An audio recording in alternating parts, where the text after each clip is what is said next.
మా పృథ్వీరాజ్ అన్న,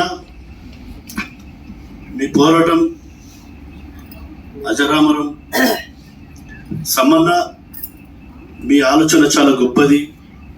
ఇది ఇట్లా కాకుండా అందరూ అన్ని కుల సంఘాలు, అందరు నాయకులు ఎవరు వాళ్ళే ముఖ్యమంత్రి కాకుండా ఒక కొడుకుని వస్తే తప్పకుండా బీసీ రాజ్యాధికారం ఖచ్చితంగా వస్తుంది. దానికోసం మేము తెలంగాణ ఉద్యమంలో ఎట్లనైతే 3 గంటలు 4 గంటలకు 5 గంటలకు తిన్నామో అదే మాదిరిగా మీకు మీ వెంటనే ఉంటాం. మీరు చేయబట్టి ఎక్కడ తీసుకోవద్దు అక్కడికి వస్తామని తెలియజేస్తూ, ముఖ్యంగా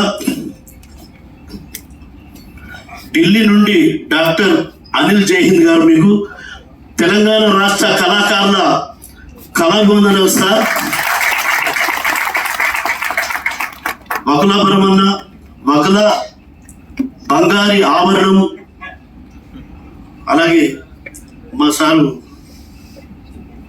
మురళీ మనోహర్ సార్కి, ఇంకా పైన వేదిక పైన పెద్దలందరికీ కళాకారుల పక్షాన కళాబంధనలు తెలియజేస్తూ, మా కళాకారులు తమ్ముడు రేణుప్రసాద్ చాలా అద్భుతంగా పాడుతున్నాడు. వాడు చూస్తే నాకు భయమే అవుతుంది. Thank you.